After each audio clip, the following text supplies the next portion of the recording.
what this one's going to be like, isn't it? Could be. Is that just water? Yeah. What are you doing? And I'm happy to share what I've been up to. So, all right, we're recording. All right. Yes, Gary. Here we go. Then I'll start the show. You want to start from 4 this time instead of 3, or we can start from 2 instead of 3. Let's you be like different. 3, 2, 1? No, I want to be different. Start from 2. Okay. Here we go, Gary. Coming to you in 2, 1. I wasn't ready. Ah. It seemed to happen too quickly. I can see that. Do you want to go? Just think the 3 and then do 2, 1. Okay. Here we go. Like beat. Was that too long of a beat? No, that was perfect. I was ready to go. All right, here we go. In 3, 2, 1, go. Welcome to the Gary and Kenny Show. I'm Gary Kroger in Waterloo, Iowa, and I am joined by I like it when you introduce me. Kenneth Seisler in Calabasas. Hi, Ken. Thank you. I suppose we should tell people right off the bat that this is a Shoot the Shit Show. Mm-hmm. I like that title. I like Shoot the Shit Show. Wait, that should be the title of our show. Gary and Kenny Shoot the Shit. Yeah, that's not a bad idea. Not a bad idea. Although I suspect for the next half hour, everything we come up with will be a great idea. Until the next morning, we go. Well, what did we think was going to be a great idea? Let's explain. We don't have a guest today, and you decided that let's just do a show, the two of us, because we enjoy talking to each other. So, okay. But we are not role models, and therefore you are high, right? You know, I'm not going to go I'm not going any further without an attorney. I'm not part of the get high culture. So you smoked a doobie, you rolled a fatty. Edible? No. What'd you do? I put it in a pipe. I light it. Yeah. In the garage, and I let the fumes come up in the garage, and I just stand in the middle of the garage. And I inhale. It's kind of like a vaporizing thing. Yeah, and that's not true. Okay. Okay, of course that's not true. But I don't care. You got high, right? But I will say this. I have an old pipe. I do need a new pipe. But one thing that I think a lot of kids today are missing out on is our ability back in the day to turn almost anything into a pipe. You can take a beer can and make it into a pipe. You can take a piece of a hanger and turn it into a pipe. You take your Mr. Frosty and turn it into a pipe. Exactly. But kids today, they don't know how to do that. No, they don't know. Kids today, here you've become the get high, get off my lawn guy. I don't mind them on my lawn. I don't even have a lawn. You have a lawn. I have a huge lawn. Yeah. I don't get high. And it's not an ethical, moral decision. It's not even a health decision. I wish I could get high. Paranoid and then you throw up on people. I'm not a good high. I throw up on people. I pee on their towels. No, I would never. I do like wine very much. So what about cocktails, Gary? I see you. I know you like wine, but what about a cocktail? I went through a cocktail phase where I began liking a gin and tonic, and that became a vodka soda, which I can tell you a story about in a moment. Did you throw up? I don't know. Okay. But I had 12 vodka sodas when I was an actor in LA, right? At a place called during the entire time you were here. During the entire span of about an hour, I had 12. Yeah, and I was in a suit from an audition, and I got into my little sports car from Residuals. Do you remember Residuals? Yeah. I got one yesterday. $3.34. No, the bar called Residuals. It was an actor's bar called Residuals. And if you brought in your residual check, even if it was 50 cents and signed it over to the bar, you got a free drink. I never heard of this place. Well, it's still there, although I think the gimmick is over. They don't do that anymore. Great idea. Back in the day, you'd sign over your residual check and you'd get a drink. I'm surprised there's not a bar over here called Social Security. Well, there will be soon now. Yes. So anyway, I'm drinking at Residuals and I pull an illegal U-turn right in front of a cop. Whoa. After 12 vodka sodas. Oh my goodness. Pulls down, that was an illegal U-turn. Have you been drinking? And I said, no, sir, officer, I have not. Yeah. And because you do not smell vodka, there's no odor to vodka. That's correct. He said, you don't seem quite right, but I sense no alcohol. I smell nothing. And I lied. And I said, I'm a diabetic and I am in need of my insulin. I just need to get home. I'm in a suit. I'm in a nice car. What a great improv. Great improv. He did follow me home. I got out of my car. I went inside. Of course, I didn't have any insulin I needed to take, but I got away with it. Now, this is a terrible lesson that I don't want my children to pick up Well, no, on. the moral is it's a good thing you're a white guy. Yeah. I'm a white guy in a Yeah. suit who didn't smell like alcohol. So at the time, vodka was my drink because you don't smell it, but I don't do that anymore. Anyway, the long story short, I now drink wine, and I'm a bit of a wine snob connoisseur. Do you know I don't have a palate for the differences in wine? And what happens is that because Deborah does like more expensive wines, she buys a bottle for her. And then and yellowtail for Kenny. Well, it's usually on the picture of the bottle that she gives to me is a horse urinating. And it's called like horse piss something, the horse piss vineyard. So so she gives you cheap, like $3 horse shot. urine wine. Yes. Yeah, horse urine wine. Right. And she has a nice one. Well, you know what though? I keep bad wine and good wine. Just like I keep lousy, cheap cigars and good cigars, because if you have choose, because you will determine if a guest is worthy. Because I don't make that determination, but if I have a guest that says, "Oh, I don't know anything about wine. Can I try some? Oh, I'd love to try a cigar." Yeah, I'm not going to give them a $15, $16, $20 cigar or a great glass of wine. They're going to get a little bit of Vendange or Yellowtail and a Swisher Sweet. I'm just thinking of anybody who's listening to this now who might have been served that at your house. There have been it's true. And now they'll ask for the upgrade. Right. Could I so see you what didn't the think other I was guests worthy get? of the good wine? Right.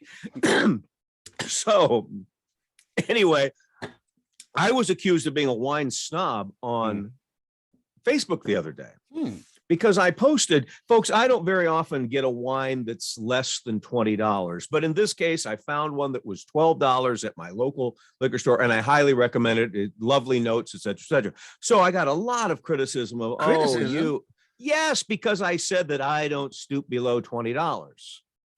Well, $20 is not an expensive wine for starters. Well, but as a general rule, the general rule is that everybody's going to say something negative on Facebook. It's just incredible. Yeah. So well, wine, for those who are interested, it's like diamonds. All right. You can find a diamond for $100, and if you think it's pretty and the person you give it to thinks it's pretty, then that's a diamond that's invaluable. I mean, it's priceless, right? It's a nice diamond, but no gemologist is going to look at that and say, "Oh, that's a perfect diamond, a beautiful cut," etc., etc. Well, wine's the same way. If you find a wine you like, if it's $2, $3 chuck or whatever, then that's fine. However, if you have a palate, which you don't have for wine, and you can taste the notes, the sediment, the berries, and things like that, more expensive wines are more complicated. And let's go to that. More delicious. Can we talk about that for a second? Because I did go up to the wine country. Of course, you live next to the wine country. And I did a tasting. We went out to this place, and you go to the different vineyards, and some of them are amazing. They're like, there's one that's built into a cave that you literally go underground. It's like, it looks like. What vineyard is that? Do you remember? No, I can't remember. I was drunk. I can't remember. I was fucking drinking wine all day.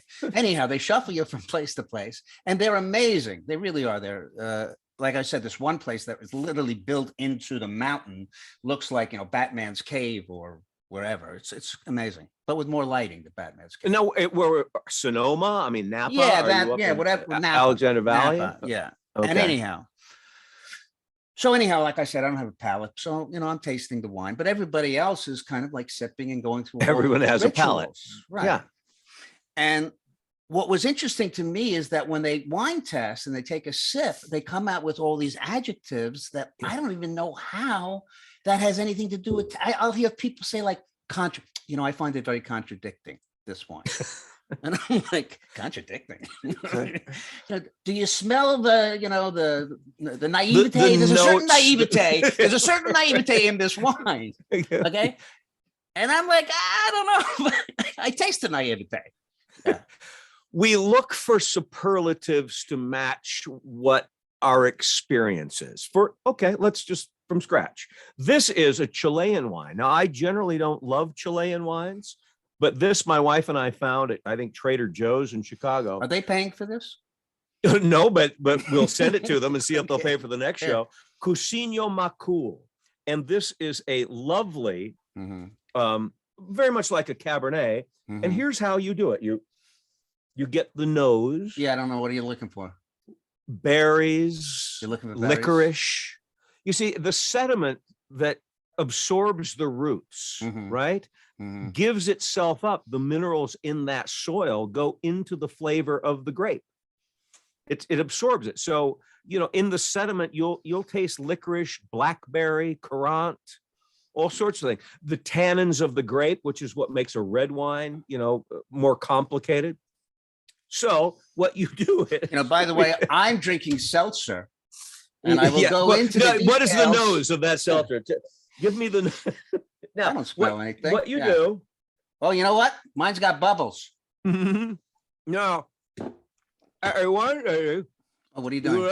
Did you just get Novocaine? Did you come from the dentist? You let it slosh about. You don't just swallow it. Oh, come on. You're not going to do that on a date. You absorb the flavors in there. And then when you swallow it, it leaves the sediment of various things. Yeah, but it's going to take you a way lot longer to get a buzz than it will for me. Much You're going to be sloshing and smelling. Right. I'm going to be done halfway with the bottle. Okay. So that's that. And your buzz is also going to keep you somewhat fluid in terms of your cognitive ability. I've already started slurring. Yeah, this is a very different high. Yeah. Okay. Well, enough of that. So what's going on in the life of Gary Kroger? Well, the life of Gary Kroger, outside of being called a snob for his wine taste, it snowed today. Get out of town with that. Yeah, it's snowed. By the way, I have a 2-year-old grandson. You know what his favorite phrase is? Get out of town with that.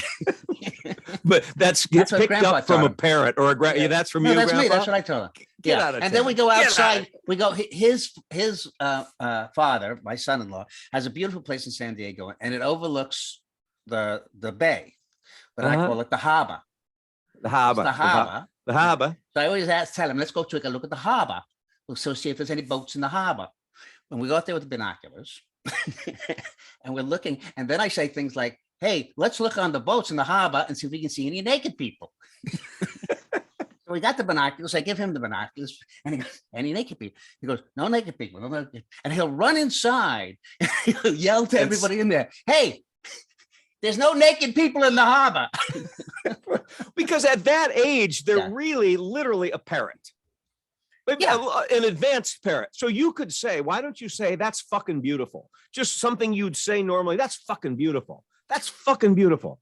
And see that if he goes into the house and just sees something, that's fucking beautiful. Well, now he's a little older. No, he thinks it's funny. He's 16 now. How old is he? Okay, he's just turned 3. But I will tell you this also. This has nothing to do with being parented at all. If you don't mind me segueing into my grandkids. No, I don't care. Okay. What, I have an agenda? So this is the shoot the shit show. The one thing he likes to do is come with me when I walk the dog. Yeah. So, well, this was when he was younger, not 3, but he was probably 2, just walking. And so I would take Kona and I would take her out in the street to take her up the street walking. And he usually have to get on his shoes and whatever. And so we have to wait. Anyhow, this time he was like, I just figured I didn't want to go to the hassle of putting on his shoes and stuff like that. And I'll just take Kona out and no big deal. So I'm halfway down the street and he comes running out. And I was running towards me. Go, wait for me, wait for me. And he stops midway in the middle of the street. And he stops and he looks down and goes, I have no pants. I have no pants. I have no pants. My pants. My pants. Left them in the harbor. And he turns around and runs. He goes, wait, Papa. I have no pants. And he turns around and runs to the back of the house. And now I'm got to stand there and wait to see if he's going to come out with pants. Now, this triggers something for me. Okay. I'm on Facebook today and I go to the Kenny Seisler page and you posted a beautiful tribute to your son Jared's birthday. What a great kid. Now, I love you to death. You know that. I don't think of you as an overly sentimental guy. It's just not how you present yourself in general. I'm gonna cry. I I'm just gonna cry. I kind of do, but that's all been sort of, you're more cynical in general than I am, I think. It's just kind of your nature to question things. Well, So to see this just unadulterated love affair with your son on his birthday was really charming. Oh, okay. Well, great for that, because, you know, I know not everybody or anybody, but I'm very blessed. One of the greatest things you can have in life is, number one, liking your kids. Yeah. I'm not really sure my parents even like me at all, but I like my son. I like my son-in-law. I'm really blessed about that. I mean, to like people that are your family is really good. And, you know, by the way, I didn't like my brother. He hated me. My sister, we haven't talked in years. I did not know this. Yeah, it's all this stuff. Let's drill down, because I have stories too. You can be stuck with people in your family that you don't generally care for. Yeah. Well, that's interesting. Quite a revelation, huh? Well, I adore my children. Right. I adore my stepchildren. They're very different from my kids. They were raised differently. I mean, they're very different personalities, very different courses in life. But my two boys that are my flesh and blood, I have a love affair with them. Yeah. You know, and your comment that you laugh together, you enjoy things together, movies and novels and things like that, was really heartwarming to me, because just last night I'm sitting here talking all night long with my kid about, you know, he's a psychology major. We're just talking about human behavior. And when the little kid that you used to change their diapers and play run with their little stubby legs and things like that is a human being with three-dimensional thoughts, that's a miracle. Well, I'll tell you, the other thing is similar experience with my son when he says to me, "Dad, you want another martini?" Yeah. Well, I get that same kind of pride. Well, when my son said, "Dad, you know, you don't smell vodka." I could take 12 and drive around the block, and you know, as a white guy, I'll get away with it. Another edible, top pop. Edible by the harbor. Give me an edible. Edible by the harbor. It's fucking beautiful. Hey, let me ask you this. What do you think about the Congress getting rid of the changing of clocks and us all staying on daylight savings time? I'm all for it. And I can't give you a lot of evidence as to why. And I understand why daylight savings time exists was why don't created. We go to standard time? If I understand this correct, the daylight time, the savings time is the one becomes standard time. Right. That's what we made up. Why don't we go back to the one that God made up? Well, God didn't make it up. I suggest we take what we made up and make that standardized, because it was about maximizing work hours with daylight so that you wouldn't have to burn fuel for light. Right. Let's just stay on that. So stay on the savings time. Stay on the savings time. Okay. That is my uneducated opinion. Well, I hope it Stay goes on the through, because it really is. Although I will say this about trade-offs. One of the things I hated most about having to change the clocks back in the day was you physically had to change the clocks back in the day. I had to go around the house and change every single timekeeping machine. You probably have a grandfather clock. I remember. I think I do. I do have a grandfather clock. I have to change that clock. Yeah. Well, now I come down and my computer changed the time. My Alexa changed the time. My computer. Oh, did you hear her? I said her name. Yeah. I love her. Yeah, isn't she great? Yeah. You know, so my point is everything's changing time. So it's like, you know, it's no big deal anymore. It's just taken care of. But it does really, it fucks you up for the day. Well, here's the thing though, for me personally, all right, and I know I said, let's just stay on daylight savings time. I've always enjoyed this because it's one of the few things I learned. Spring forward, fall back. I love being the guy. What do we do? Do we go forward now? I love being that guy who knows what to do and tells all of his friends, it's Sunday, spring forward. See, but it wasn't until my 50s that I even got that concept. Well, that's why I'm so proud of it. Yeah, no, I'm the guy who remembered that one. Oh, you remember spring forward. Spring forward, fall back. And I'm very proud to be that. Do you know are you supposed to feed a fever or feed a cold? Starve a cold, feed a fever. Wait, you starve the cold? Yeah, you starve a cold. Oh, okay. Feed a All right. cold, starve a fever. What happens if you have a cold and a fever? Well, then you eat sporadically. I don't know, Kenny. That's maybe if I'd had less of Chilean wine, I could answer that. No, I think you should have a Kroger hotline for people to ask these questions. So what's on your agenda today? Well, I have a voiceover that I will What's the voiceover soldier for? through. I never remember, for Preston Hood Chevrolet. Could you do just a little do a in little voice? Biloxi. Do a little voiceover for Well, basically, well, I could get a script around here. Well, basically, it's like, this week and this week only. Chevy Cobalt's $199 a month. You heard me right. $199 a month lease. Holy shit, Gary, that was fantastic. Holy shit. Yeah. And it's a little old school pukey, but there's still a lot of clients around the country who want this. Can you do Sunday only? Yeah. Push, pull, or drag. We'll take your used car and give you $2,500 minimum. Yeah, wow. I do a lot of that. Wow. Yeah, see? You're talented. That's my cottage little industry side job. Fantastic. So usually, Kenny, there's always something that's bugging you or something trivial to most of us that you just, Well, we took our grandson to the San Diego Zoo this past weekend. Well, that had to be fun. Oh, well, I got to tell you about that. Okay. You go to the monkey cage? You go to the chimps? Oh, yeah, of course. Who thrown at you? Oh, yeah. No, I saw things that were unbelievable. You know what the biggest, most unbelievable thing? The thing that I still am having difficulty recovering from? You should see the humanity of people, the general public that comes to these things. To the zoo. You're in the midst of the general public. You go, wow, these people are bizarre. Why are these people wearing these outfits that are just disgusting? That's anywhere. That's Disneyland. That's the zoo. You don't have the body for a bare midriff. What are you doing? Why? That's Walmart. Yes, I understand. I can't believe the type. It's just this. It's like, and we're all fat. It's incredible.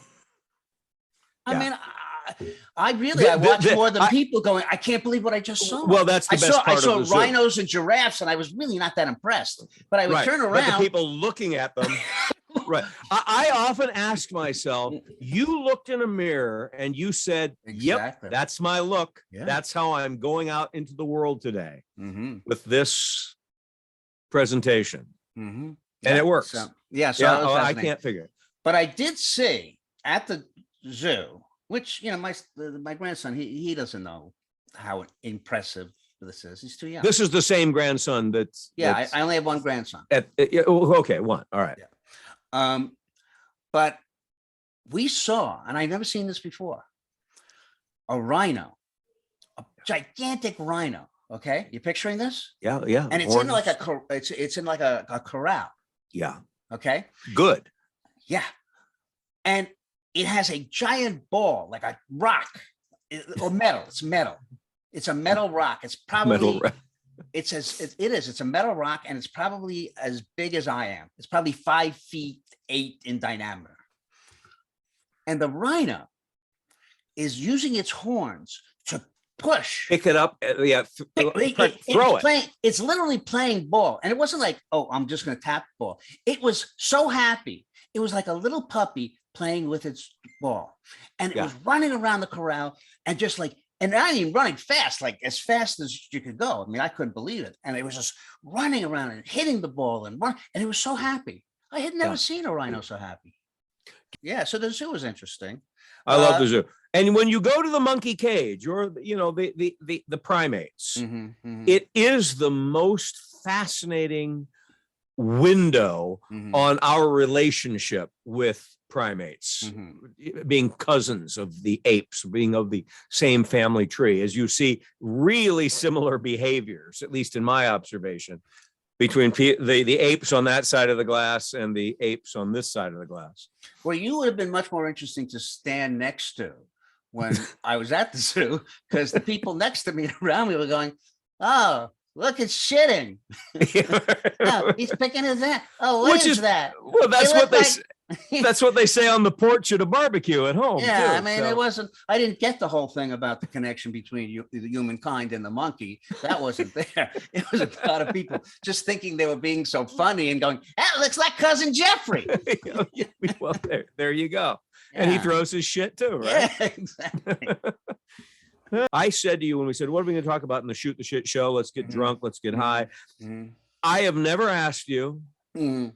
how you started. You don't get into it because you gave me a nah. Mhm. I don't know how you started your career, what got you interested in being a director, what got you to Comic Strip Live, how you made the transition to Disney. I've never asked you those questions. And I think you're more interesting than you think you are, apparently, because I would love to have that conversation. You should have that guy on. Oh, we will, if you'll allow him. But actually, I would say this: I have discussed it a lot because I think I've talked about my early MTV days and all of that kind of stuff. So that's You've talked about experiences, but I've never heard the Kenny Seisler story where you was 8-year-old watching the Andy Griffith show and said, "I want to do that." My biggest influence in my life was Johnny Carson. Okay. And what did you want to be, Johnny Carson? I didn't want to get up until 11 o'clock at night. That's what I thought they did the show. I think he slept late. It's a late night show. Yeah. They all seem to. Dean Martin would come on with Dean Martin would come on holding a drink, and they were all laughing and throwing stuff at. And I said, "Show business, baby." So it was a love for show business, but what? I'm serious about this. I really am serious. Okay. What made you want to be a director? How did that happen? Discover it in college? Yes, that's completely how. I wasn't sure what I wanted to do. I thought early on that maybe I would go into like doing stand up, but I'm too scared. You're a funny guy. Well, okay. I'll take that. But I get the scared part. I get that you're. So, but I knew I wanted to get into the business, and I always visualized stories, and I was good at that.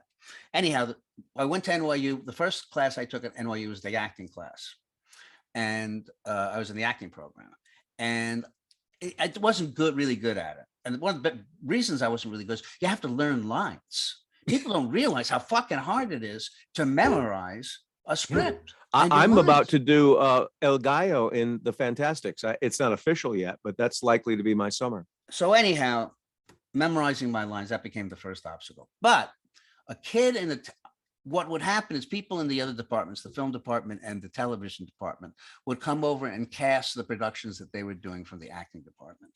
Yeah. And I got cast in this by this kid.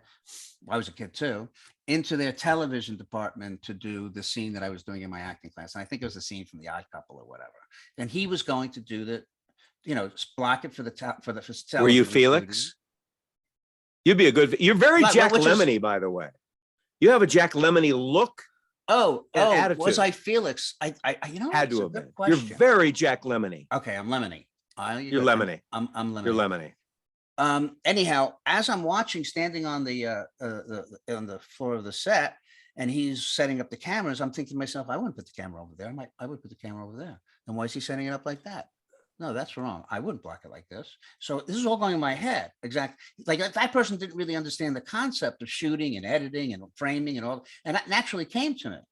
So I thought to myself, hey, I could block this way better than they're doing. I knew, and I did. So the next time I took a television course at NYU, and the minute I walked into the control room, I was completely comfortable and knew the essence of editing, because that's really what it was. And I think I got it mostly from just watching television, to seeing what shots should follow this shot and what shots should be on this shot, and what made sense in terms of blocking and why somebody would walk over here and how to set up the best. So all that stuff came really naturally to me. So I that was my favorite class. It was just fun. It was a fun class. It was great. I never knew that. When I was asked once why I became an actor, my answer was because I have no other skills. Yeah, it's the only thing that came naturally to me. Let me tell you something. That's a big part of it. I mean, I went to work for my dad when and it was like, and they were kind of thinking, well, maybe, he's going to move into the, the schmata business, which is, making women's blouses and stuff like that. And I couldn't, I was like scared to death. I hated that. I was like, the thought of it was impossible to me. And another thing that I couldn't go into anything, I couldn't go into math. My math skills are atrocious. Oh yeah. I'm yeah. a Jewish mutation as far as money is concerned. I think David Letterman was asked once why he went into this, and he says, because I can't do math. Yeah. I mean, I think that's it. It's a big part of going into entertainment is a low aptitude for mathematics. Yeah, well, that was my qualification. He never got into family dysfunction, but we'll save that for next time. Because I have a brother who won't speak to me. You have a what? I have a younger brother who hasn't spoken to me since he ran my campaign for political office. So for 7 years. I have 6 years. I haven't spoken to for that same amount of time. Yeah. Wow. Yeah. Families create dysfunction. They're people that you love because that's what the matrix was. You grow up, this is your family. We love each other. But that doesn't mean you have the functionality to get along necessarily. No, nobody. You know, they aren't people you chose because you like their personality. That's exactly. it. No, I love my brother. And so if this goes out to him, please call me. I've been waiting for 6 years for you to call, but families are dysfunctional. Yep. And on that note, thank you for joining us on the Shoot the Shit Show. We're available on all the popular podcasts. We have our own YouTube channel, the Gary and Kenny Show, which we would love if you. And they really have to share. If they like the show, they have to share it. Share it and become a subscriber. We're also tell your friends, tell your enemies. Tell your enemies. DBNA TV, which is a streaming platform. We're on that as well. And Kenneth, as always, I have enjoyed talking to you. You too, Gary. I now am stuck in a place, though, where I'm going to have to continue drinking. I can't have a bottle of wine and then just stop. Yeah, no, this is day drinking. That's fine. This is the day drinking's fine? Yeah. All right. What will you do now? Will you light up a doobie? I'm